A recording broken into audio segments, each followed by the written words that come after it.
Hello दोस्तों, स्वागत है आपका हमारे यूट्यूब चैनल में। आज डीएसए का पूरा जो क्वेश्चन है वो आपको कल ही पीडीएफ मिल गया था। वो पीडीएफ कंप्लीट करेंगे सारे एक एक क्वेश्चन, ठीक है। तो जो भी लोग नए हैं सब्सक्राइब कर लीजिए, साथ साथ बेल आइकन भी दबा दीजिए। और वीडियो को लाइक शेयर आप लोग नहीं कर रहे हैं तो वो भी करते रहिएगा, ठीक है। तो चलिए शुरुआत करते हैं। उससे पहले कुछ बात कर लेते हैं 1-2 मिनट का, कि जैसा कि मैंने कल शाम में एक जीविका से रिलेटेड सिलेबस का वीडियो डाला तो लोग परेशान हो गए कि भाई एस्टेट का पहले करवा दीजिए। आप टेंशन फ्री रहिए, एस्टेट फर्स्ट प्रायोरिटी है। उसके लिए जीविका हो चाहे एईडीओ है, उसके लिए हम फुल फ्लेश्ड अभी चीज़ें नहीं करेंगे। बीच बीच में आपको मतलब कि 10-10 15-15 मिनट का कुछ वीडियो देते रहेंगे। जो लोग पढ़ना चाहते हैं वो पढ़ सकते हैं। बाकी अभी जब तक आपका एस्टेट का एग्जाम नहीं होता परेशान नहीं होना है, एस्टेट पे ही फुल फोकस रहेगा। और इसी एस्टेट के कारण हम टीआरई वाला जो है वो आप लोगों को नहीं पढ़ा रहे हैं, रीजन कि मेरे पास उतना टाइम नहीं है। तो एस्टेट पे ही फोकस रहेगा, एस्टेट का ही सिलेबस कंप्लीट कराना है सबसे पहले। तो टेंशन फ्री होके बस प्यार बनाए रखिए। चलिए, सबसे पहला जो क्वेश्चन है यहाँ पे वो है कि एब्स्ट्रैक्ट डेटा टाइप से रिलेटेड। अब ये चीज हम थ्योरी में आपको बताए नहीं थे क्योंकि हमको पता था कि ये सारी चीज वहां डिस्कस करना है और वहां करेंगे तो ज्यादा अच्छे से समझ में आएगा क्वेश्चन में। तो चलिए शुरुआत करते हैं और बताते हैं कि क्वेश्चन क्या है। पहला क्वेश्चन है, which of the following is not a common example of an abstract data type. सबसे पहले तो एब्स्ट्रैक्ट डेटा टाइप क्या होता है इसको समझते हैं। नॉर्मली डेटा टाइप में आप क्या समझते हैं? Primitive, non primitive. प्रिमिटिव मतलब कि बेसिक, नॉन प्रिमिटिव मतलब कि किसी और डेटा टाइप से मिलके बना हुआ। सिंपल ये चीज है। एब्स्ट्रैक्ट डेटा टाइप क्या बोलता है कि आप बने हुए किससे है इससे हमको फर्क नहीं पड़ता, हमको इस चीज से फर्क पड़ता है कि आप काम कैसे कर रहे हैं। कोई भी ऐसा डेटा टाइप, कोई भी ऐसा डेटा स्ट्रक्चर जो ये कहता है उसके हम वो बना कैसे है, क्या है, नहीं है, उस पे नहीं जाते। हम इस चीज को देखते हैं कि भाई ये वर्क कैसे करता है, ठीक है। फॉर एग्जाम्पल, अगर स्टैक बोला जाता है तो हमारे दिमाग में क्या आता है? स्टैक में क्या होता है? Last input first output, LIFO पे काम करता है, यही आता है ना। तो हमें इसका काम दिखता है कि भाई ये वर्किंग कैसे कर रहा है, ठीक है। उसके बाद क्यू पे बात करते हैं। क्यू कैसे काम करता है? First input first output, FIFO पे काम करता है। तो हमें इसके काम करने के तरीके के बारे में पता चलता है। वैसे डेटा टाइप, वैसे डेटा स्ट्रक्चर जिसको कि हम डिफाइन करते हैं उसके काम करने के तरीके से, मैं बार बार डेटा टाइप बोल रहा हूँ, थोड़ा सा कंफ्यूज मत होइएगा। वैसा डेटा स्ट्रक्चर जिसको कि हम डिफाइन करते हैं उसके काम करने के तरीके से, वो होता है एब्स्ट्रैक्ट डेटा टाइप। अब यहाँ पे देखिए,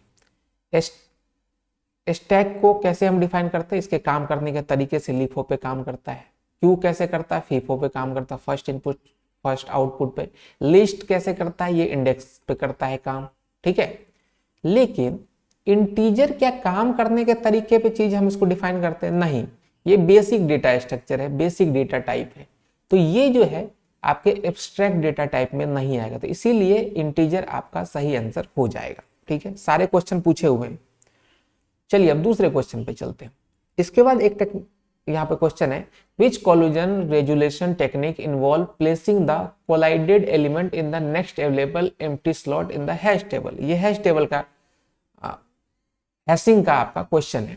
अब चलिए, सबसे पहले आपको बताए थे हैशिंग क्या होता है। हैशिंग इंडेक्स पे काम करता है। मान लीजिए 10 आपके पास स्लॉट है, हम आपको बताए थे कि जो भी डेटा है उसको वो 10 से आप के मोड 10 करते थे। जो आपका रिमाइंडर बचता था वो इंडेक्स पे जाके बैठ जाता था। मान लीजिए 0 रिमाइंडर बचा, 0 इंडेक्स पे उसको प्लेस कर देते थे। 1 बचता था, 1 पे प्लेस कर देते थे। इस तरीके से चीजें बढ़ती थी। लेकिन वहां पे दिक्कत क्या हुआ था, आपको बताए थे कि कभी कभी ऐसा भी तो हो सकता है, मान लीजिए 101 भी कोई लिखा और 111 भी लिखा। अब इसको जब आप 10 प्लेस है अपने पास, अब जब इसको आप सॉर्ट आउट कीजिएगा तो के मोड 10 कीजिएगा, ठीक है। 10 प्लेस था तो पहला वाला क्या होगा, यहाँ पे 1 रिमाइंडर बचेगा तो 1 प्लेस पे आप डाल दीजिएगा। फिर कुछ कुछ काम कीजिएगा। फिर जब इस वाले पे पहुंचिएगा तो यहाँ पर भी 10 से वो कटेगा और एक ही रिमाइंडर बचेगा। तो वो कहाँ आप कहिएगा यहाँ डाले, लेकिन यहाँ तो पहले से जगह है, मतलब जगह भरा हुआ है। तो अब क्या कीजिएगा? तो इसी के लिए जो है ना, कोलूजन को रिजॉल्व करने के लिए कुछ टेक्निक है हैशिंग में, उसी टेक्निक का ये क्वेश्चन है। अब पहला टेक्निक क्या है, लीनियर प्रोबिंग। लीनियर प्रोबिंग में क्या होता है कि जब भी हमें कोलाइडेड चीजें मिलती है, कोलिजन दिखता है, तो हम क्या करते हैं, इंडेक्स +1 करके चेक करते हैं क्या खाली जगह है क्या। ये आई को इंडेक्स मान लिया, i+1 करते हैं, मतलब नेक्स्ट प्लेस खाली है, अगर खाली रहेगा तो वहां पे हम प्लेस कर देंगे चीजों को। क्वाड्रेटिक में क्या करता है, ये भाई साहब बोलता है कि नहीं हम i+1 नहीं करेंगे, हम i+1 स्क्वायर करेंगे, मतलब कि स्क्वायरिंग के फॉर्म में जाएगा ये, और ऐसे ही चलता रहेगा i+2 स्क्वायर। यहाँ पे क्या चलेगा, i+2 i+3, ऐसे जहां खाली मिल जाए वहां प्लेस करेंगे। और क्वाड्रेटिक में क्या होगा, i+1 स्क्वायर i+2 स्क्वायर, ऐसे चेक करते रहेंगे, जहां खाली मिलेगा वहां पे डाल देंगे। सेपरेट चेनिंग क्या होता है, सेपरेट चेनिंग में होता है कि ये सब चीज नहीं करता, i+1 i+1 स्क्वायर नहीं करता, खाली जगह तो इसको भी चाहिए। ये क्या करता है कि जैसे हम लोग वहां पे लिंक लिस्ट में करते थे ना, कि जो भी आपको जहां भी खाली दिख जाए, ठीक है, वहां डाल दी के लिंक लिस्ट की तरह वर्क कर देना, मतलब कि एड्रेसिंग वाला सिस्टम यहाँ पे कर देते थे, तो ये सेपरेट चेनिंग हो जाता है। डबल हैशिंग में क्या होता है, डबल हैशिंग क्या करता है, रिपीट मोड पे फिर हैशिंग शुरू करता है, ठीक है, डबल नाम ही हो गया कि हैशिंग डबल कर दिया वो, ठीक है। और इसमें क्या होता है, ओपन एड्रेसिंग होता है, जिससे क्या होता है कि हमें पहले से पता रहता है हमारे पास एलिमेंट कितना है और हमारे पास डब्बे कितने हैं, ठीक है, इंडेक्सिंग कितना है।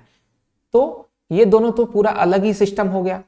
कंफ्यूजन किस में था, क्वाड्रेटिक और लिनियर में। क्यों, क्योंकि यहाँ पे क्वेश्चन में क्या बोला कि नेक्स्ट अवेलेबल एम्प्टी स्लॉट में हमको डालना है, कौन से वाले में होता है, तो आपको सीधा सीधा दिख रहा है। लिनियर में क्या होता है कि हम +1 करते जाते हैं, मतलब कि जो नेक्स्ट मिल जाएगा, चाहे वो फर्स्ट भी मिल सकता है दूसरा भी मिल सकता है, तो नेक्स्ट में मिल जाएगा वहां पे डाल देंगे। लेकिन क्वाड्रेटिक क्या बोलता है, स्क्वायर के फॉर्म में मिलता है। मान लीजिए i+1 स्क्वायर किए, अब यहाँ पे एक है i, ये मान लीजिए 1 है, ठीक है, i+1 स्क्वायर करेंगे तो 1 स्क्वायर क्या होता है, 1 ही होता है, तो i+1 यहाँ पे 2 वाले पे 2 पहले से भरा हुआ है हम सपोज करते हैं, ठीक है, और 3 खाली है अपना, तो 2 पे तो नहीं जाएगा ये, फिर क्या करेगा ये i+2 स्क्वायर करेगा, 2 स्क्वायर का होता है 5, अब 4 और 1 5 हो जाएगा, तो मतलब ये 2 भरा हुआ था, इसको जाना चाहिए था 3 पे डालना चाहिए था, लेकिन 3 पे नहीं जाके 5 पे डालेगा ये, क्यों, क्योंकि i+2 स्क्वायर कर रहा है, उस कंडीशन में बीच में खाली रह जाएगा, तो ये कंडीशन को फुलफिल नहीं किया। अवेलेबल स्पेस है, लेकिन क्वाड्रेटिक के कारण ये क्या कर दिया, 5वें पे जाके सेट कर देगा वैल्यू को। तो इस कारण से नेक्स्ट अवेलेबल स्पेस पे जो काम करता है वो लीनियर करता है, कि जहां खाली +1 करते जा रहे हैं, जहां खाली दिखेगा वहां हम इसको चिपका देंगे। चलिए अगले क्वेश्चन पे चलते हैं। तीसरा नंबर क्वेश्चन क्या कहता है कि which of the following is a top down approach in which the entities higher level can be divided into 2 lower सब एंटिटीज, ठीक है। अब इसको एक ऑफिस के प्रोस्पेक्टिव से समझते हैं। जैसे ऑफिस में क्या होता है, एक बॉस होता है, उसके नीचे कुछ एम्प्लॉय होते हैं मैनेजर लेवल का, उस मैनेजर लेवल के नीचे भी कुछ और एम्प्लॉय होते हैं, इस तरीके से। तो ये क्या हो गया कि टॉप डाउन, पहले बॉस आया, बॉस ही तो आएगा पहले, ऐसा थोड़ी कि पहले मतलब लेबर ही आ जाएगा। जब कंपनी नहीं रहेगा, कंपनी का मालिक नहीं रहेगा, तो ये सब क्या करेगा, तो पहले यहाँ से शुरुआत ऊपर से शुरू हुआ, ये मैनेजर हायर करेगा, फिर ये वर्कर हायर करेगा, इस तरीके से टॉप डाउन अप्रोच चल रहा है, ठीक है। अब एग्रीगेशन क्या बोलता है, एग्रीगेशन बोलता है कि भाई हम ये हायरार्की वाला चीज नहीं करते हैं, मेरा काम क्या है कि हम वर्क जो हो रहा है ना उसको, एक तरीके से एग्जांपल लीजिए, ऑफिस में कोई वर्क है उसको हम सेपरेशन करते हैं। तो वर्क का क्राइटेरिया कैसा होता है, मान लीजिए ऑफिस में सारे स्टाफ हैं, लेकिन ऐसा तो है नहीं कि पहले बॉस आ गया तब वर्क आएगा। ऐसा हो सकता है कि वर्क कुछ हुआ, वर्क स्टार्ट हुआ या वर्क बनाया गया कि ये काम करना है, उसके बाद हम क्या करते हैं कि वर्कर देते हैं, और वर्कर के बाद फिर उसका मैनेजर कौन रहेगा, या मैनेजर को, वर्कर को छोड़ दीजिए, मैनेजर कौन रहेगा, बॉस कौन रहेगा, मतलब कि वर्किंग कैसे होगा। तो पहले ये क्या हुआ कि पहले काम आएगा तभी तो हम ये असाइन करेंगे। तो इसमें क्या होगा कि नीचे से ऊपर की तरफ जा रहे हैं, मतलब पहले काम आ रहा है, फिर उसके ऊपर उसका बॉस, उसका करने वाला कौन रहेगा, मैनेजर कौन रहेगा, ये डिसाइड होता है। तो ये एग्रीगेशन हो जाएगा। ये क्या है, बॉटम अप है, ये बॉटम अप अप्रोच है, नीचे से ऊपर की तरफ। जनरलाइजेशन में क्या होता है कि जैसे मान लीजिए कार है, बाइक है, ये सब चीज है, इसको हम जनरल टर्म जब बोलते हैं ना, ये भी बॉटम अप ही है कि मतलब कार बाइक ये सब सब एक एंटिटी है। लेकिन इसको अगर हम जनरल टर्म में बोले तो क्या व्हीकल बोलेंगे, व्हीकल बोलेंगे ना। ये जो व्हीकल है, नीचे से ऊपर जाने का जो प्रोसेस होता है, ये जनरलाइजेशन होता है कि मतलब कि इन सब का जनरल टर्म क्या बोल सकते हैं, व्हीकल बोल सकते हैं। तो ये भी बॉटम अप ही कहलाता है, ठीक है। अब आता है स्पेशलाइजेशन। इसमें क्या होता है कि टॉप डाउन होता है, जो आपको हम बताएं कि पहले बॉस आएगा, फिर मैनेजर आएगा, फिर वर्कर आएगा, ये वाला जो फुलफिल चीज करता है ये स्पेशलाइजेशन करता है। और क्वेश्चन भी पूछा है कि ऊपर से नीचे की तरफ, टॉप से डाउन की तरफ जो एंटिटी का फ्लो होता है हायर लेवल का, वो कैसे होता है। और ये डिवाइडेड होता है लोअर सब एंटिटीज में। अब मान लीजिए बॉस है, ये क्या कर दिया, दो मैनेजर बना दिया, मतलब अलग पार्ट में डिवाइडेशन तो हो गया ना। तो इस चीज को कौन करता है, ये स्पेशलाइजेशन करता है, ठीक है। अब यहाँ पे एक ऑप्शन ये भी था all of the above, confuse करने के लिए। अब सोचिए ये बॉटम अप है, ये बॉटम अप है, ये टॉप डाउन है, ऊपर से नीचे की तरफ आ रहा है। तो ये सारे एक साथ कैसे हो जाएगा, पॉसिबल तो है ही नहीं। तो यहाँ पे स्पेशलाइजेशन आपका होगा। डेटा स्ट्रक्चर थोड़ा सा कॉम्प्लिकेटेड है, क्योंकि इसमें थ्योरी नहीं, कुछ चीजें नॉमेरिकल बेस है, प्रैक्टिकल बेस है, ठीक है। इस कारण से यहाँ पे आप लोग को कंफ्यूजन थोड़ा सा रहेगा, क्योंकि आपको प्रोग्रामिंग आती नहीं है। खासकर हम पीजीडीसी वाले से बात करते हैं, तो आपको ज्यादा इसमें नॉलेज नहीं है। और प्रोग्रामिंग में जैसे घुसेंगे तो पूरा आपका जो है एग्जाम खत्म हो जाएगा, फिर भी आपका प्रोग्रामिंग वाला चीज कंप्लीट नहीं होगा। तो हम इसको बेसिक बेसिक चीजें याद रखने के तौर पे चीजें करवा रहे हैं। चलिए अब बात करते हैं फ्लोट। फ्लोट इज अ, अब फ्लोट क्या होता है सबसे पहले समझते हैं, इसके ऑप्शन से देखते हैं। वैल्यू क्या होता है, वैल्यू हो सकता है 1 भी हो सकता है, 2 भी हो सकता है, 3.4 भी हो सकता है, कुछ भी हो सकता है, ठीक है। इसमें कोई वो नहीं है कि इसमें मतलब पूर्णांक संख्या होगा या दशमलव वाला होगा, कुछ नहीं, कोई भी चीज वैल्यू में जा सकता है, बिल्कुल ठीक है। वेरिएबल क्या होता है, जैसे हम बोले a इक्वल टू 4, तो ये जो है a, ये वेरिएबल हो गया। हो सकता है कहीं पे a का वैल्यू 5 भी हो जाए, मतलब वेरी करता है टाइम टू टाइम, ये वेरिएबल हो गया। ऑपरेटर क्या होता है, जैसे प्लस हो गया, माइनस हो गया, ये हो गया, कंपेयर का साइन हो गया, इक्वल टू हो गया, ऑपरेशन करने वाला, ये ऑपरेटर हो गया। अब क्या इन सब में कहीं पे फ्लोट दिख रहा है, आप बोलेंगे यहां तो फ्लोट है, लेकिन यहां पे इंटीजर भी तो है।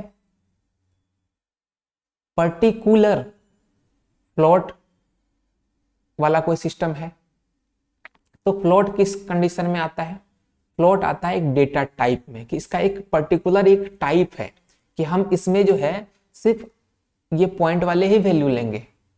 तो ये एक डेटा टाइप है, ऑपरेटर नहीं है, क्योंकि ऑपरेटर में तो आ ही नहीं सकता। डेटा टाइप फ्लोट कैसे काम करता है, आप सोच के देखिए, 1.4, 2.7, ये इस टाइप का वैल्यू रहता है। तो ये कहाँ जाता है, फ्लोट एक टाइप है डेटा का, जिसमें कि हम इस टाइप के वैल्यू को डालते हैं, ठीक है। वैल्यू में तो अलग अलग चीजें जाएगी, लेकिन फ्लोट में सिर्फ और सिर्फ ये चीज जाएगा। और ये चीज कब डिफाइन होता है, जब वो डेटा टाइप बताता है अपना। तो यहाँ पे डी वाला आपका हो जाएगा, ठीक है। अब यही रहता है इंटीजर, इंटीजर भी डेटा टाइप होता है आपका, ठीक है। तो यहाँ पे टाइप की बात हो रही है, डेटा टाइप की, ठीक है। चलिए 5वें क्वेश्चन पे चलते हैं। अब देखिए, is a basic data type. अब आपको हम बताए थे क्या क्या, प्रिमिटिव और नॉन प्रिमिटिव बताए थे। नहीं पता तो प्रिमिटिव में वो होता है जो सबसे बेसिक, लोअर, उसको और तो नहीं तोड़ सकते। और नॉन प्रिमिटिव में होता है कि प्रिमिटिव से मिलजुल के अगर कोई डेटा टाइप बनता है तो वो नॉन प्रिमिटिव हो जाता है। अब कैसे, जैसे इंटीजर है, फ्लोट है, डबल है, बुलियन है, ठीक है। ये सारा कुछ आपका जो है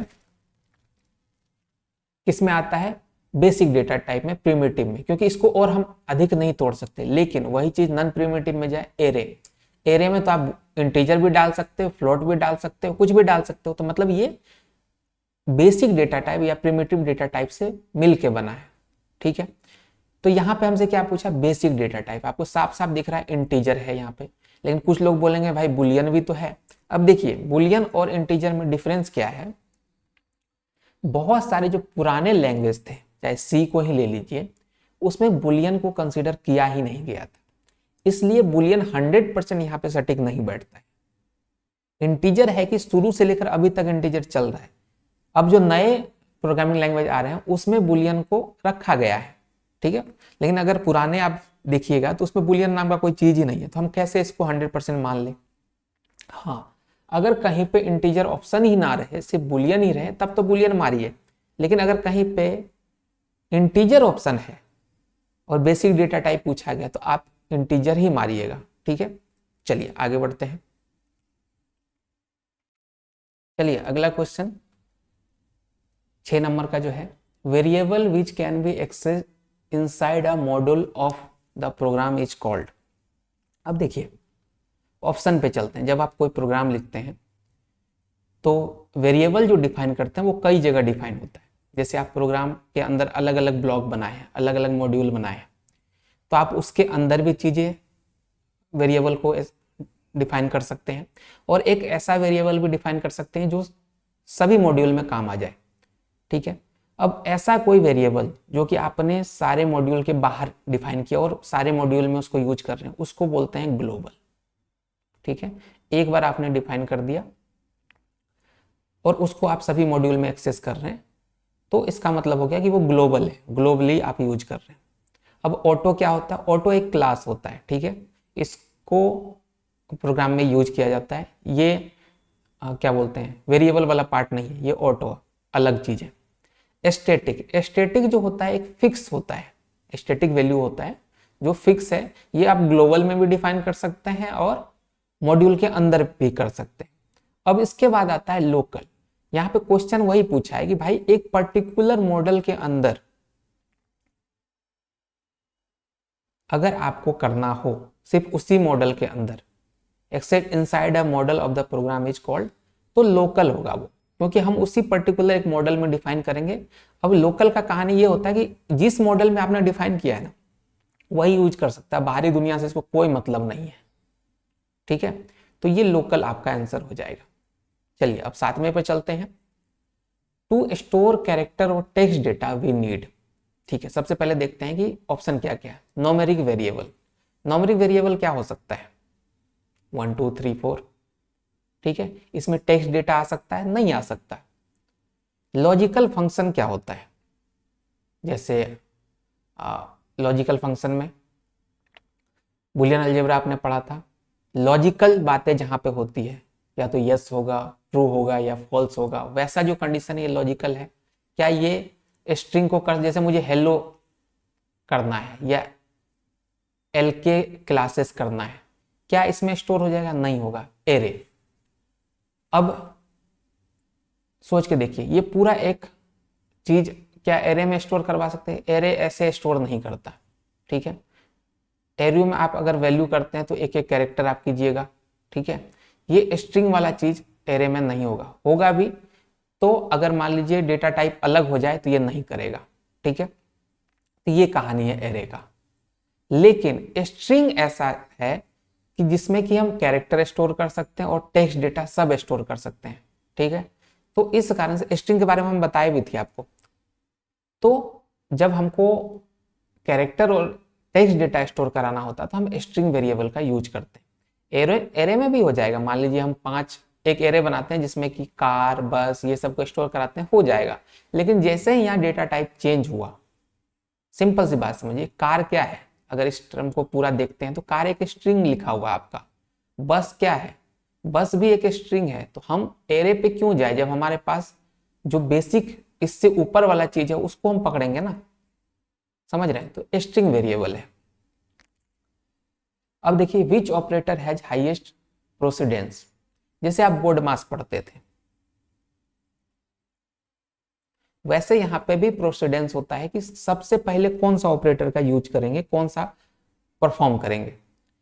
यहाँ पे 3 ऑप्शन दिए हैं, गुना, भागा और ये होता है आपका रिमाइंडर निकालने के लिए। इसको परसेंटेज मत कहिएगा, ये होता है मॉडुलस, जिसमें कि आप जैसे कोई भी चीज करते हैं, अब मान लीजिए 33 और परसेंटेज अगर प्रोग्रामिंग में ऐसे 10 लिख दीजिएगा तो इसका आंसर 3 होगा, क्योंकि ये 3 बार में भागा देगा और 3 यहाँ पे जो रिमाइंडर बचेगा वो होता है। तो इसको ये समझ के चलेगा। अब देखिए यहाँ जो तीनों चीज दी गई है, इनका जो प्रोसीडेंस है वो सेम है, सेम प्रोसीडेंस पे है, मतलब सेम तरीके से वर्क करेगा। अगर कोई ऐसे लिख दें कि 4 परसेंटेज 13 भागा 9 और गुना 18, अब इसमें आप क्या कीजिएगा सबसे पहले, क्योंकि सब सेम पोजीशन पे है, कोई इसमें बड़ा छोटा नहीं है, सब भाई भाई है, किसी को भी आप कर सकते हैं। लेकिन जब ऐसा कुछ आ जाए, सेम वाला चीज आ जाए, तो इसमें कहा गया है कि लेफ्ट से राइट की तरफ चलिए। तो सबसे पहले हम ये वाला काम करेंगे, फिर इसका रिजल्ट आएगा तो फिर ये वाला करेंगे, फिर ये वाला करेंगे, इधर से चलेंगे। इसी में अगर जोड़ घटाव रहता तो उसका अलग कहानी रहता, लेकिन यहाँ पे ये तीनों जो है इसका सेम प्रोसीडेंस है। तो हम अगर ऐसा कोई कंडीशन आता है दोनों का सेम प्रोसीडेंस हो जाए तो वहां पे लेफ्ट से राइट की तरफ चलेंगे, ठीक है। तो इसका आंसर क्या हो जाएगा कि same, all have same precedence. 9वें नंबर पे चलते हैं। Term data structure refer to dash and it relation between them, ठीक है। अब देखिए इसका सिंपल सा आंसर है, डेटा स्ट्रक्चर का जो डिफिनेशन होता है वही यही कहता है कि डेटा को जो ऑर्गेनाइज करने का जो तरीका होता है, संभालने का जो तरीका होता है, उसको डेटा स्ट्रक्चर बोलते हैं। सिंपल सिंपल बात, तो ये आंसर सही हो जाएगा। अब प्रोग्रामिंग स्टैंडर्ड, प्रोग्रामिंग से इसको कोई मतलब नहीं, हम तो डेटा को संभाल रहे हैं, अच्छे तरीके से अरेंज कर रहे हैं बस। कोडिंग, कोडिंग भी क्यों कहेंगे, कोडिंग में तो आप कोडिंग करते हैं, यहाँ तो बस हम उसको संभालने के अलग अलग तरीकों के बारे में जानते हैं। प्रोग्राम डिजाइन कोई मतलब नहीं है, सिर्फ ऑर्गेनाइजेशन ऑफ डेटा के लिए डेटा स्ट्रक्चर जाना जाता है, जिससे कि हम उसको अच्छे तरीके से डील कर सकें। इन डेटा स्ट्रक्चर डेटा में बी ऑफ कितने टाइप के हो सकते हैं डेटा स्ट्रक्चर, ठीक है। अब देखिए सिंपल सिंपल अगर देखा जाए तो डेटा स्ट्रक्चर का हम बताए थे प्रिमिटिव, नॉन प्रिमिटिव, ठीक है। अब नॉन प्रिमिटिव में भी हो गया लीनियर और नॉन लीनियर। तब यहाँ पे गिनती करने जाइएगा तो आपके दिमाग में आ जाएगा कि 2 भी लिख देते हैं, प्रिमिटिव नॉन प्रिमिटिव 2 टाइप का हो गया। 3 कि प्रिमिटिव ले लेते हैं, लीनियर नॉन लीनियर ले लेते हैं, तो थोड़ा कंफ्यूजन है यहाँ पे। लेकिन हम बेस्ट से बेस्ट चीज अगर देखें, कैटेगरी बनाएं, तो एक तो प्रिमिटिव है ही अपना, जिसमें इंट, फ्लोट ये सब आ जाएगा। एक नॉन प्रिमिटिव में आता है लीनियर नॉन लीनियर, 3 तो मिल गए हमको। एक अभी जस्ट आपको पढ़ा है एडीटी, एब्स्ट्रैक्ट डेटा टाइप, जो कि इन सब से हट के थोड़ा सा बात करता है। वो क्या करता है कि भाई ये जो डेटा स्ट्रक्चर है ये वर्किंग कैसे है, इसका ये क्या है, उस पर हमको फर्क नहीं पड़ता, ये कैसे वर्क करता है, मेन चीज वो है। यानी कि जैसे स्टैक हो गया आपका, तो इस तरीके का जो कैटेगरी है वो एब्स्ट्रैक्ट डेटा टाइप में आता है। तो देखा जाए तो यहाँ पे कंफ्यूजन है, आप थोड़े से कंफ्यूज हो भी जाइएगा। और इस टाइप का क्वेश्चन अब मुझे नहीं लगता 2019 में पूछ दिया था ऐसे, अब नहीं पूछेगा ऐसा, क्योंकि यहाँ पे फिक्स नहीं है कि हम क्या आंसर दें। चलो ठीक है, फिर भी इसका आंसर 4 था, तो उस अकॉर्डिंग अगर ये कैटेगरी बनाया भी होगा तो प्रिमिटिव, प्रिमिटिव के बाद नॉन प्रिमिटिव को 2 पार्ट में तोड़ दिया होगा, लीनियर नॉन लीनियर, और एक ये समझ रहा होगा कि एडीटी अलग से है, एब्स्ट्रैक्ट डेटा टाइप, इसलिए 4 इसने आंसर मार दिया है, ठीक है। चलिए हाँ ये क्वेश्चन पढ़िए, which one is a non linear data structure. आपको बता रखे हैं हम लीनियर और नॉन लीनियर, आपको थ्योरी वाला नोट्स भी दिए थे, उसमें साफ साफ था लीनियर का मतलब क्या होता है, स्ट्रक्चरल फॉर्म में, एक सिक्वेंशियल फॉर्म में, स्टैक उसी फॉर्म में काम करता है, क्यू उसी फॉर्म में काम करता है, लिंक लिस्ट करता है, ट्री का कोई फिक्स स्ट्रक्चर नहीं होता, ठीक है, इसलिए इसका आंसर ट्री हो जाएगा।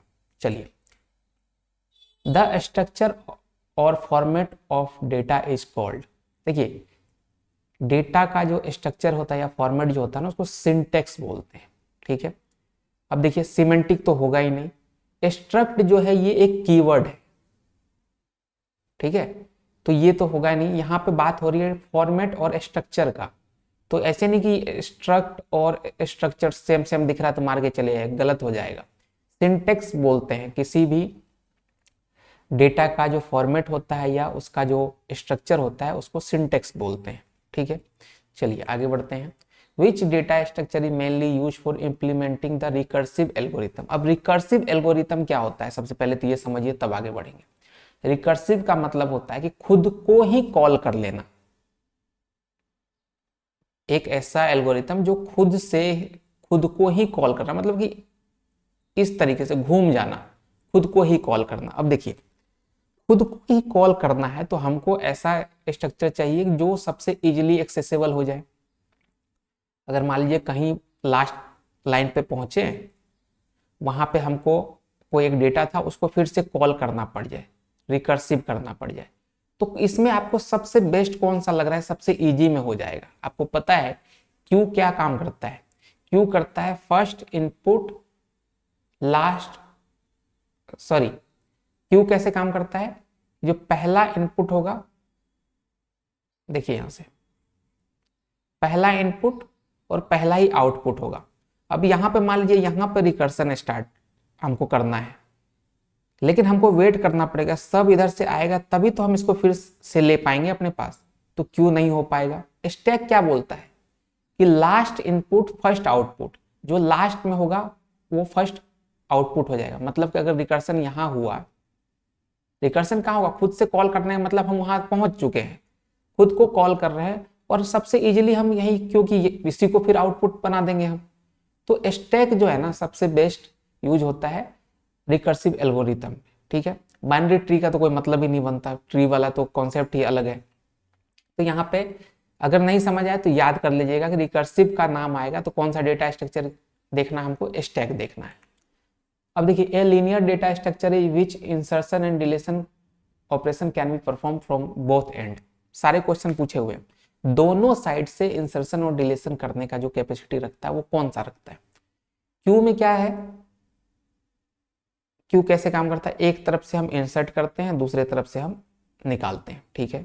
सर्कुलर में क्या होता है, क्यू जुड़ जाता है, अब इसका तो कोई एंड ही नहीं हुआ क्योंकि एक दूसरे से घूमते रहेगा, तो निकलेगा कहां से, जाएगा कहां से, यहां खत्म हो गया। अब डी क्यू, अब डी क्यू दो चीज है, एक तो इन क्यू डी क्यू वाला डी क्यू है और एक ये वाला डी क्यू, स्पेलिंग का थोड़ा सा डिफरेंस है तो ये ध्यान रखिएगा। इस डी क्यू का मतलब होता है डबल एंडेड क्यू, मतलब कि दोनों एंड से चीजें परफॉर्म हो सकती है, इंसर्शन और डिलीशन, ये हम आपको क्यू वाले में भी बताए थे। तो इसका आंसर इसलिए ये हो जाएगा कि दोनों साइड से इंसर्ट और डिलीशन आप कर सकते हैं। 15 क्वेश्चन है, 15वां, which language is better for writing structure code.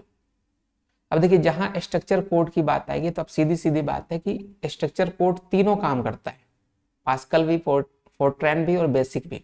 लेकिन क्या है कि अभी जो नए नए वर्जन आ रहे हैं उसमें फोर्ट्रैन और बेसिक क्या हो गया, स्ट्रक्चर पे अब उतना वर्क नहीं कर रहा है, इसमें अब दूसरे चीज भी ऐड हो चुकी है। लेकिन पास्कल अभी तक क्या है, पूरी तरीके से स्ट्रक्चर कोड पे ही वर्क करता है, इसीलिए इसका आंसर ये है। बाकी कुछ लोग कहेंगे फोर्ट्रैन भी तो स्ट्रक्चर कोड पे काम करता है, लेकिन अब जो लेटेस्ट वर्जन है इन सब में ये धीरे धीरे चेंज हो गया, इसीलिए बेटर स्ट्रक्चर कोड राइटिंग के लिए अभी भी पास्कल सबसे बेस्ट है। यहाँ पे क्या रखा, बेटर बोला गया है, तो हम सबसे जो बेस्ट ऑप्शन है वो पास्कल को लेंगे, कंसिडर करेंगे। Which of the following is not a basic operation perform on a data structure। अब देखिए, डेटा स्ट्रक्चर में हम क्या क्या कर सकते हैं, इंसर्ट करवाते हैं, डिलीट करते हैं, अपडेट करते हैं, ठीक है, सर्च करते हैं, सॉर्टिंग करते हैं, यही सब चीज करते हैं। कहीं पर आपने सुना है कि इंक्रिप्शन, सबसे पहले समझिए इंक्रिप्शन होता क्या है। अब एक टेक्निकल टर्म में चलें, अगर हम कोई वेबसाइट बनाते हैं, आप वहां पर रजिस्ट्रेशन करते हैं, सारा डेटा को हम सिंपल स्टोर करवाते हैं डेटाबेस में, लेकिन पासवर्ड को क्या करवाते हैं, हम इनक्रिप्ट करते हैं। अगर आप 1 2 3 4 5 6 लिखिएगा ना, जब हम डेटा में स्टोर करवाएंगे तो इसको इनक्रिप्ट करते हैं, एक बड़ा सा नंबर हो जाएगा, कुछ भी ABCD फलाना नेम करना, ऐसे करके बहुत लंबा चौड़ा, उसको आप देखिएगा तो समझिए ना पाइएगा कि भाई 1 2 3 4 लिखे थे, क्या स्टोर कर दिया है। ये इनक्रिप्शन होता है, सिक्योरिटी रीजन के लिए इसको यूज किया जाता है। फिर जब हम लॉगिन करते टाइम फिर पासवर्ड डालते हैं तो क्या करता है, फिर इनक्रिप्ट करता है आपके पासवर्ड को और जो डेटाबेस में स्टोरेज है उन दोनों से मैच करता है, क्या मैच हुआ तब आपको आगे बढ़ने देता है। तो ये इनक्रिप्शन वाला जो पार्ट है ये डेटा स्ट्रक्चर का पार्ट नहीं है, सिक्योरिटी का पार्ट है।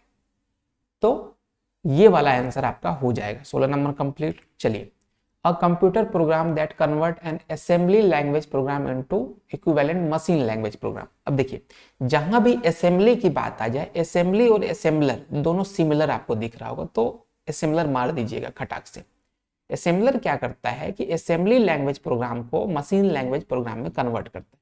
कंपाइलर क्या करता है, हाई लेवल लैंग्वेज को मशीन लैंग्वेज में कन्वर्ट करता है। लिंकर क्या करता है, जितने भी ऑब्जेक्ट है और जो आपके लाइब्रेरी है उनको आपस में कनेक्टिविटी करता है एग्जीक्यूटेबल फाइल बनाने के लिए। ठीक है, तो यहां पे आपका असेंबलर हो जाएगा। A computer program convert a high level language into machine level language, अभी आपको बताए कंपाइलर है वो। ठीक है, 19वां क्वेश्चन क्या कहता है, a computer program that translate high level language into programme into machine language program statement by statement, मतलब लाइन बाय लाइन को करता है। अभी आप पढ़े कि कंपाइलर करता है, लेकिन कंपाइलर लाइन बाय लाइन नहीं करता है, कंपाइलर पूरा प्रोग्राम को ही एक साथ कर देता है high level to machine language. लेकिन इंटरप्रेटर क्या करता है कि एक एक लाइन को कन्वर्ट करता है। ठीक है, एक एक लाइन को ट्रांसलेट, कन्वर्ट मत बोलिए, ट्रांसलेट करता है, तो इसलिए ये इंटरप्रेटर हो जाएगा। ठीक है, चलिए 20वां question, select the true statement for compiler. पढ़ते हैं इसको। The input of a compiler is source program, बिल्कुल जो आप लिखेंगे वो इनपुट हो जाएगा कंपाइलर के लिए, तो सोर्स प्रोग्राम तो वही हुआ। It translate the source code into object code as a whole, बिल्कुल ये इंटरप्रेटर की तरह लाइन बाय लाइन नहीं करता, ये पूरा प्रोग्राम को एक साथ कंसिडर करता है। The output of the compiler is object code, बिल्कुल जो भी आपका रिजल्ट होगा वो ऑब्जेक्ट कोड कहा जाता है कंपाइलर का। तो इसका मतलब तीनों सही है, और तीनों वाला ऑप्शन कहाँ है, डी नंबर। मारिए, खत्म, कहानी हो गया आपका।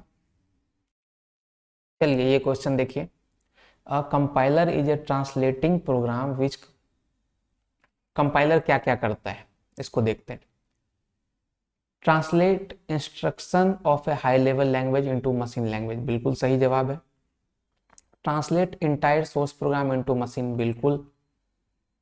It is not involve in program execution. अब बहुत लोग यहाँ कंफ्यूज होंगे कि भाई कंपाइलर ही तो करता है एग्जीक्यूट, नहीं भाई, कंपाइलर सिर्फ ट्रांसलेट करके देता है, कंपाइल करके देता है। एग्जीक्यूशन जो होता है वो ओएस करता है।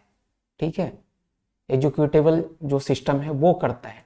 कंपाइलर का काम है कि हाई लेवल लैंग्वेज से मशीन लेवल लैंग्वेज में, सोर्स प्रोग्राम से मशीन लैंग्वेज में आपको कन्वर्ट करके दे देगा, ट्रांसलेट करके दे देगा। अब आप जानो, आपका काम जाने। ठीक है, तो यहाँ कंपाइलर का रोल यहाँ पर कंप्लीट हो जाता है ट्रांसलेट करने के बाद, तो कभी कंफ्यूज मत होइएगा। तो इसलिए ये तीनों चीज सही है, इसका आंसर डी नंबर हो जाएगा। 22वें नंबर पे, group of instruction that direct a computer is called, program कहते हैं। मेमोरी में तो मेमोरी स्टोर करते हैं, स्टोरेज अलग चीज हो गया। ग्रुप ऑफ इंस्ट्रक्शन को हम प्रोग्राम कहते हैं, नॉर्मल सा एक टर्म है। 23वां नंबर, प्रत्येक पंक्ति, और इसको इंग्लिश में पढ़ते हैं, for matrix with a small number of non zero element in each row and column which representation is most suitable. अब देखिए, यहाँ पे कहीं पर भी रो कॉलम वाला वर्ड नहीं यूज किया है, तो यहाँ पे कंफ्यूजन हो जाता है। सबसे पहले तो आपको बताते हैं ट्रिपलेट में क्या करते हैं हम लोग, कि रो का एड्रेस दे देते हैं, फिर कॉलम का एड्रेस देते हैं, फिर उसका वैल्यू दे देते हैं। अब ये किसके लिए हो रहा है, स्पार्स मैट्रिक। स्पार्स मैट्रिक क्या होता है, वैसे मैट्रिक, मान लीजिए यहाँ पे 1 2 ऐसे कुछ लिखा हुआ है, और ऐसा मैट्रिक जिसमें कि जीरो जो है ना बहुत ज्यादा हो, कहीं कहीं आपको रियल वैल्यू देखने को मिले, बाकी सब जीरो है, तो उस कंडीशन में हम लोग क्या करते हैं, पूरे मैट्रिक्स को नहीं याद करके जहां जहां वैल्यू हमको मिलता है उसका हम लिख देते हैं। ट्रिपलेट फॉर्म में क्या करते हैं, जहां जहां वैल्यू मिला उसका रो का एड्रेस, कॉलम का एड्रेस, और वो क्या वैल्यू था वो लिख देते हैं। ठीक है, तो ये आपका हो गया ट्रिपलेट फॉर्म। कंप्रेस स्पार्स रो में क्या करते हैं हम लोग, पहले वैल्यू लिखते हैं। ठीक है, इसके बाद कॉलम का लिखते हैं इंडेक्स। ठीक है, और उसके बाद रो का जो है ना पॉइंटर लिखते हैं। कंप्रेस स्पार्स कॉलम में क्या होता है, वैल्यू लिखते हैं, और आपको यहाँ पे रो का इंडेक्स लिख रहे थे हम लोग, सॉरी कॉलम का इंडेक्स लिख रहे थे, रो का पॉइंटर लिख रहे थे। यहाँ पे CSC यानी कंप्रेस स्पार्स कॉलम में कॉलम का इंडेक्स दें, सॉरी रो में थोड़ा सा, एक मिनट, कंप्रेस स्पार्स रो में क्या लिखते हैं हम लोग, पहले वैल्यू ले देते हैं, ठीक है। इसके बाद हम देते हैं कॉलम का इंडेक्स, कॉलम का इंडेक्स CI कर दिए, रो का पॉइंटर दे दिए, ये इसका काम हो गया। दूसरे में क्या करते हैं, CSC में क्या करते हैं, हम वैल्यू देते हैं, फिर रो का इंडेक्स देते हैं और कॉलम का पॉइंटर देते हैं, क्योंकि कॉलम बेस्ड है तो कॉलम का पॉइंटर देंगे। अब देखिए यहाँ पे कंफ्यूजन क्यों हुआ, क्योंकि यहाँ पे कहीं पर भी रो और कॉलम वाली चीज नहीं हुई, तो हम कौन सा कंसीडर करेंगे, दोनों काम कर सकता है यहाँ पे, ठीक है।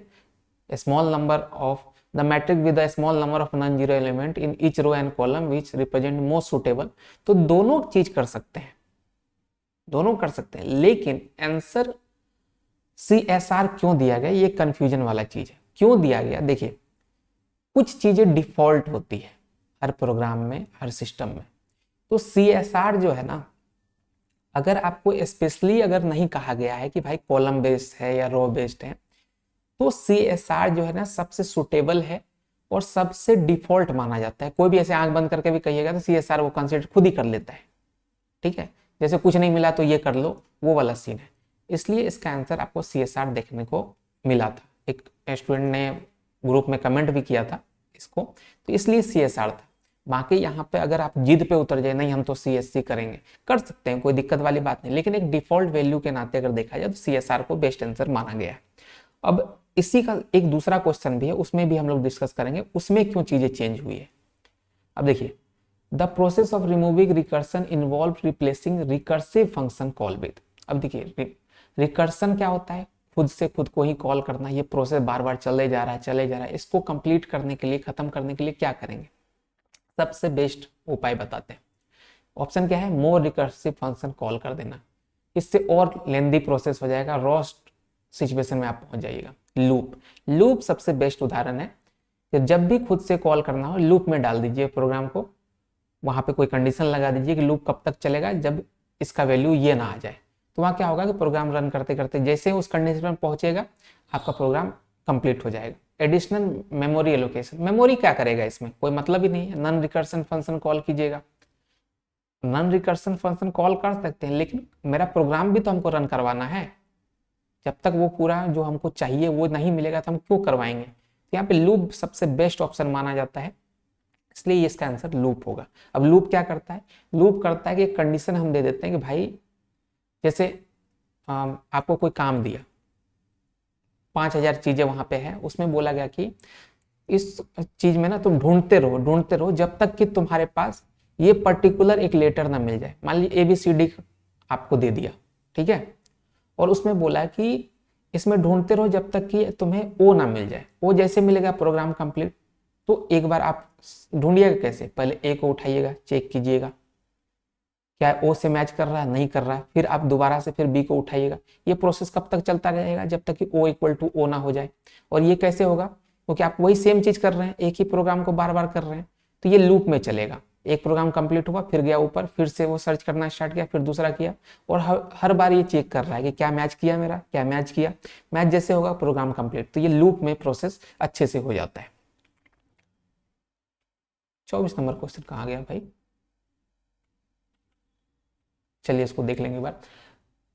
Which of the following representation is most suitable for efficient row wise traversal और स्पार्स मैट्रिक। अब देखिए यहाँ पे रो वाइज कह दिया है, तो रो वाइज कह दिया तो हम रो वाइज ले लेंगे। अगर यहीं पे कॉलम वाइज कहता तो आप कॉलम वाइज ले लेते हैं, कोई दिक्कत वाली चीज नहीं है। दिक्कत वाली कब होती है, जब दोनों ये लाइन ही हटा दिया जाए, इफिशिएंट वे कर दिया जाए, तब क्या करेंगे, तब हम डिफॉल्ट बेस पे रो वाइज ही लेते, कंप्रेस स्पार्स रो को ही कंसीडर करते हैं। अब 26 नंबर पे चलिए। For a 2D array represent in row major order the index formula to access the element at row I and column J using the base address B।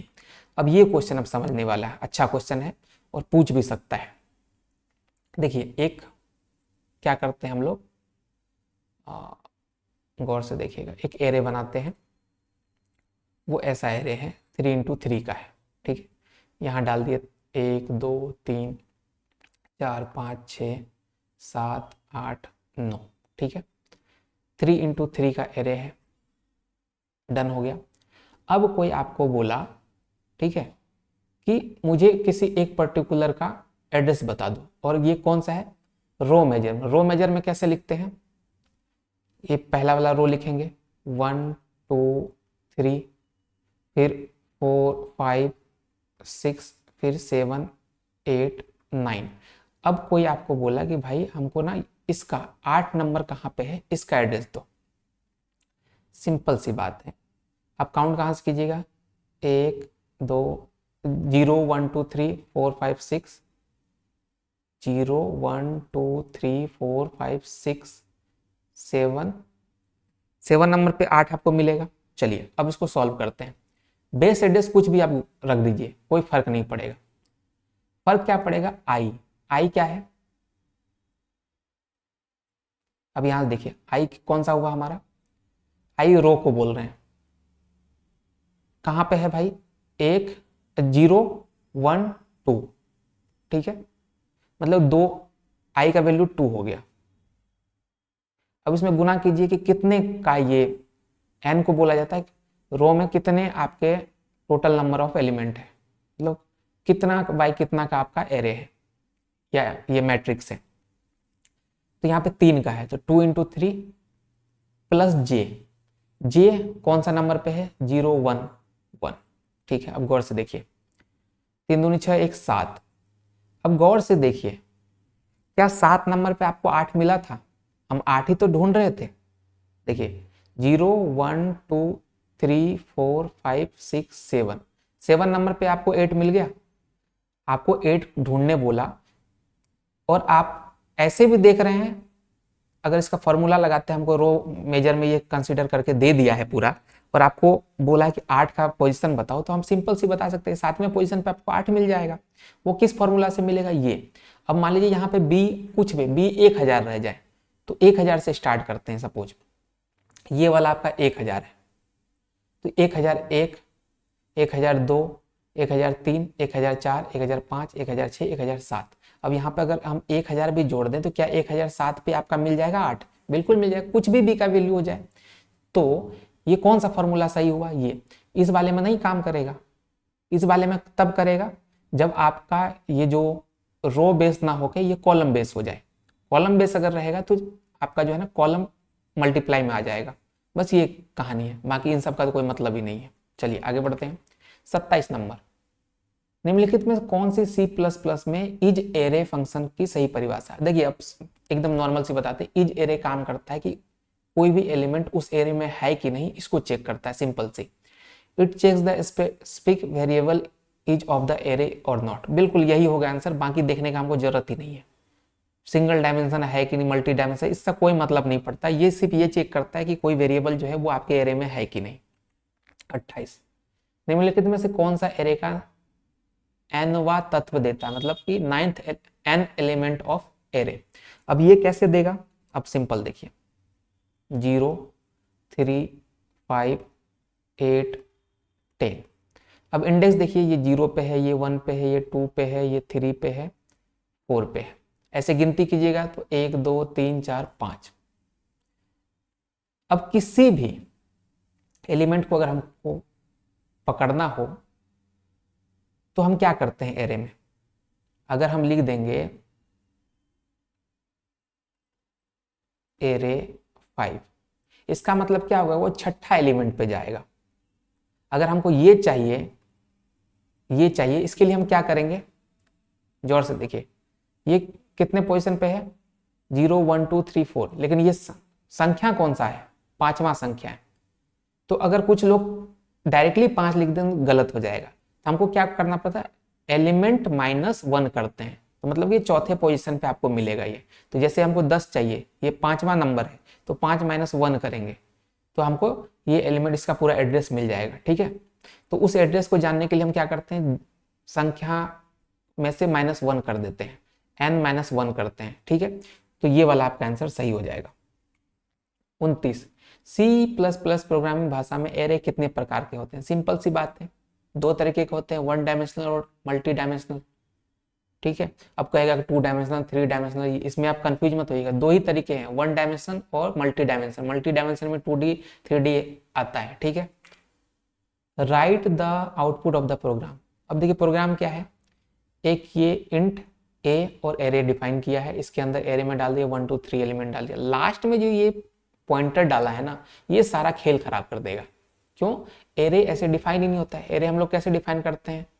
इस तरीके से, बस इतना सा रहता तो ये प्रोग्राम बहुत अच्छे से चलता। लास्ट में ये पी जो डाल दिया, पॉइंटर डाल दिया, इस कारण से ये क्या करेगा, जंक वैल्यू नहीं देगा। जंक वैल्यू तब देता है जब उसको कोई भी रिजल्ट नहीं मिलता है। 3 भी नहीं देगा क्योंकि प्रोग्राम तो रन ही नहीं होगा। ये रन टाइम में ही एरर दे देगा, बोलेगा भैया आपका गलत है, तो ये रन टाइम एरर है। ठीक है, चलिए ये क्वेश्चन देखिए, प्रोग्राम वाला क्वेश्चन है। अब इस प्रोग्राम में क्या कहा गया, देखिए size of an integer as a 4 byte. गौर से देखिएगा, 4 byte. What is the output of the above program? Program क्या है, इंटीजर आई जिसकी वैल्यू 5 है, जे जिसकी वैल्यू 10 है, के जिसकी वैल्यू 15 है, और बोला कि प्रिंट करो। ये क्या प्रिंट करना? साइज ऑफ के, ये पूरा स्टेटमेंट। अब सबसे पहले इसको तोड़ते हैं हम लोग। जो प्रोग्राम जानते हैं, C++ जानते हैं, उसको ये समझ में आया होगा। जानते हैं k slash equal to i plus j, इसका मीनिंग क्या हुआ? गौर से देखिएगा, इसका मीनिंग क्या हुआ? इसका मीनिंग हुआ k इक्वल टू के डैश आई प्लस जे, ये होता है इसका मीनिंग। ठीक है, प्रोग्रामिंग में ऐसे लिखा जाता है। अब गौर से देखिए, k का वैल्यू क्या है हमारा, ये तो k है ही, k इक्वल टू के में भागा देना आई प्लस जे से। ठीक है, अब इस k का वैल्यू निकालने के लिए हमको पहले ये वाला k जो पहले से डिफाइन है 15 भागा दे देते हैं आई प्लस जे। आई आपका कितना है 5 और प्लस 10 कितना हो गया 15। 15 और भागा 15 करेंगे तो 1 आएगा, मतलब k का वैल्यू आ गया 1। इसका वैल्यू 1 है, ये अंदर वाले का 1 है। लेकिन हमको प्रिंट क्या करना, साइज। अब देखिए साइज कितना बोला है, एक इंटीजर का साइज है 4 बाइट। गौर से देखिएगा, इंटीजर क्या मिला हमको 1, तो कितना होगा वैल्यू 4 बाइट। सिंपल सी बात है। अब पहला क्या प्रिंट हो जाएगा 4, इस लाइन का प्रिंट हो जाएगा 4। दूसरा क्या है प्रिंट एफ के का ऑलरेडी वैल्यू 15 है, 4 और 15 हमको मिल जाएगा।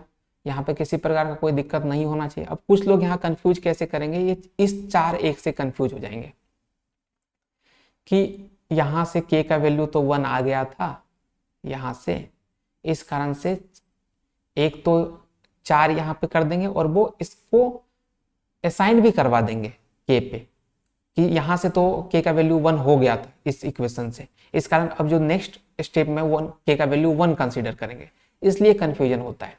यहाँ पे असाइनमेंट कहीं पे चीज हुआ ही नहीं है। ठीक है, यहाँ तो हमसे पूछा कि साइज बताओ, साइज बता के प्रिंट करवा दिया, बात खत्म। असाइन तो करवाया ही नहीं, तो इसलिए 4 और 15 आपका आंसर हो जाएगा। How can we describe an array in the best possible वे?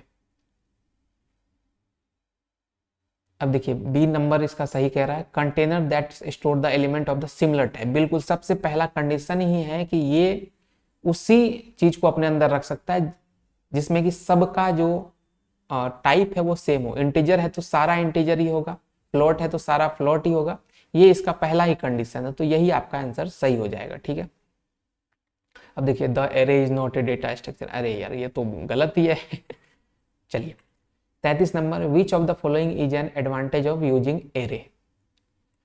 इसका सबसे बेस्ट है कि हम कहीं से भी इसको एक्सेस कर सकते हैं। इसके लिए पर्टिकुलर हर एलिमेंट को ढूंढने की जरूरत नहीं है, हम डायरेक्टली किसी एक रैंडम कहीं से भी एक्सेस ले सकते हैं। तो सबसे बेस्ट इसलिए हम एरे यूज करते हैं। ठीक है, C number. Separate chaining involve storing collided element in separate data structure. आपको अभी थोड़ी देर पहले हैशिंग में बताए थे कि सेपरेट चेनिंग लिंक लिस्ट के लिए यूज होता है। बस मारिए। Stack queue and link list can be implemented using. Array जो है ना सब कुछ बना देता है, ठीक है। एरे स्टैक भी बना देगा, क्यू भी बना देगा, लिंक लिस्ट भी बना देगा। तो सबसे बेस्ट आपका आंसर है array. Which traversal technique is used to visit each node of the linked list exactly once? Linear traversal जो है ये आपको लिंक लिस्ट में यूज होता है। अभी ऊपर वाले जितने हैं ये ट्री के लिए है, ट्री में यूज होता है, pre order, in order, post order.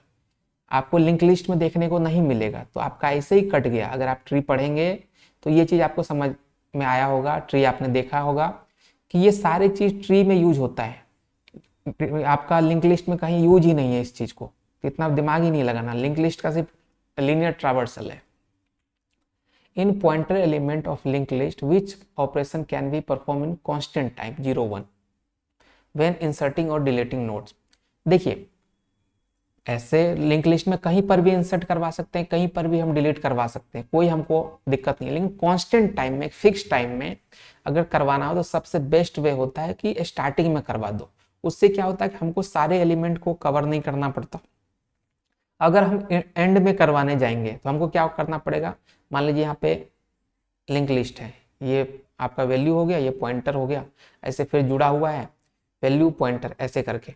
मान लीजिए यहाँ पे जोड़ेंगे तो पहले हमको इससे यहाँ पहुंचना पड़ेगा, इससे यहाँ पहुंचना पड़ेगा, फिर यहाँ पे हम डालेंगे। मतलब कि हमको एक कांस्टेंट टाइम में नहीं हो सकता ये। लेकिन अगर हम पहले ही करवा दें यहाँ पे तो हमको इधर जाने की जरूरत नहीं है। बस हम क्या करेंगे, जो ये नल था इस पे यहाँ पे कोई वैल्यू था, ठीक है। यहाँ पे नल पॉइंटर आपको मिला था, नल पॉइंटर की जगह हम क्या कर देंगे कि ये जो आपका इसका जो स्टार्टिंग वाला वैल्यू है जो आप यहाँ पे ऐड करना चाहते हैं उसका कर देंगे। यही तो होता है, नल पॉइंटर वाला कहानी रहता है स्टार्टिंग में, सॉरी नल पॉइंटर लास्ट में होता है। यहाँ पे आपका होता है कि ये वैल्यू खाली रहता है और पॉइंटर तो आपका इस वाले का रहता है। तो हम क्या करेंगे, अब देख लीजिए गौर से। एक यहाँ पे अगर जोड़ना रहेगा तो हम एक और नोड बनाएंगे और इसका ये चीज खाली छोड़ देंगे और ये इसमें क्या डालेंगे, जो आपका वैल्यू था वो यहाँ डाल देंगे और इसका जो आपका लोकेशन है वो इसमें डाल देंगे। बस सबसे सिंपल, हमको कहीं भी घूमने का जरूरत नहीं पड़ेगा। अब कहीं बीच में अगर हमको करना रहेगा तो फिर वही कहानी कि हमको एक एक करके घूम के जाना पड़ेगा। मान लीजिए कहीं भी पर्टिकुलर करते तो हमको घूमना तो पड़ेगा ही, लेकिन बेस्ट ऑप्शन है कि आप स्टार्टिंग में कर दीजिए। आपको कुछ नहीं करता, ना घूमना है, ना किसी को खिसकाना है, कुछ नहीं। बस आप एक नोड बनाइए और उस नोड का जो आपका ये है इसको आप नल छोड़ दीजिएगा। पॉइंटर में क्या कीजिएगा, पॉइंटर में आपको अगले वाले जो नोड था उसका एड्रेस दे दीजिएगा और जो आपका वैल्यू है वो दूसरे वाले नोड में डाल दीजिए, बात खत्म है। 38 number, which of the following data structure store element is non linear relationship. Non linear में कौन कौन सा है, स्टैक लीनियर डेटा स्ट्रक्चर है, क्यू लीनियर है, एरे लीनियर है, बात खत्म हो गया। नन ऑफ द अबव मारिए। हाँ ये जो है ना टावर ऑफ हैनॉय, इसका हम एक डिटेल 5-10 मिनट का अलग वीडियो बनाएंगे, क्योंकि ये जो है पूछता भी है और थोड़ा सा ये कॉम्प्लिकेटेड है, समझना पड़ेगा आपको, तो इसलिए इसको अभी हम स्किप कर रहे हैं, ठीक है। इसका हम अलग से, जैसे हम के मैप का अलग से वीडियो बना के दिए थे वैसे इसका भी अलग से आपको बना के देंगे। 40 number, which type of link list is most suitable for implementing a Q data structure. Circular link list. Q में क्या होता है, एक तरफ से डालते हैं दूसरी तरफ से निकालते हैं। ये लिंक लिस्ट सबसे बेस्ट कर सकता है, ठीक है, वो भी कौन सा, सर्कुलर वाला लिंक लिस्ट, ठीक है। An improvement over sequential search that is index. Sequential search के लिए, देखिए सर्च के लिए आप हैशिंग भी यूज कर सकते हैं, सब कर सकते हैं, लेकिन सिक्वेंशियल सर्च के लिए सबसे बेस्ट जो ऑप्शन होता है ना वो बाइनरी होता है। बाइनरी सर्च ट्री में सबसे बेस्ट तरीके से आप सिक्वेंशियल सर्च कर सकते हैं। Which data structure is used for efficient searching. Efficient की अगर बात आती है तो हैशिंग से अच्छा कोई एग्जांपल नहीं हो सकता। हैशिंग इसीलिए यूज किया जाता है कि सबसे एफिशिएंट वे में काम करता है ये, ठीक है। Which collision resolution technique involve placing collided element next available. अभी आपको बताए थे लीनियर में होता है ये चीज, नेक्स्ट पे पहुंचता है i+1 करते हैं, फिर i+2 करते हैं, आगे बढ़ते जाते हैं, ठीक है। क्वाड्रेटिक में क्या होता है i+1² i+2², ऐसे चलता है। डबल हैशिंग भी आपको बता दिए थे। तो सबसे बेस्ट होता है लीनियर। मल्टी स्टेज ग्राफ में what is the property of optimality in multi stage graph. The shortest path between any two stage is the one of the lowest total cost. ये होता है ऑप्टिमाइज अगर करना है तो हम क्या करेंगे, शॉर्टेस्ट पाथ लेंगे टू स्टेज का, जो कि सबसे लोवेस्ट कॉस्ट देता है। तो बी नंबर आपका आंसर हो जाएगा। 45 नंबर पे चलते हैं। In an undirected graph a connected component is a subnet of vertices that are connected by edge. Edge से कनेक्टेड होता है ये, ठीक है। आपको बताए थे ग्राफ, ये ग्राफ जो आपको दिखाए थे डायग्राम, उसमें आपको बता भी दिए थे कि ये एज से कनेक्टेड होता है। देखिए आज का वीडियो इतना तक ही रखते हैं। 45 क्वेश्चन और होगा, वो हम और कवर करवा देंगे। अब एक चीज आप बताइएगा, क्या आप लोग को AEDO वाला चाहिए कि नहीं चाहिए, जीविका का शॉर्ट वीडियो चाहिए कि नहीं चाहिए। साथ साथ इसमें अब हम लोग मास्टर क्लास करेंगे, इस तरीके से लंबा प्रोसेस नहीं चलेंगे, मास्टर क्लास ही करेंगे। तो नेक्स्ट जो वीडियो आएगा वो किसी एक टॉपिक का पूरा मास्टर क्लास ही रहेगा, थ्योरी का, ठीक है। तो चलिए मिलते हैं एक नई वीडियो में, तब तक के लिए चैनल को सब्सक्राइब, वीडियो को लाइक कर दीजिए।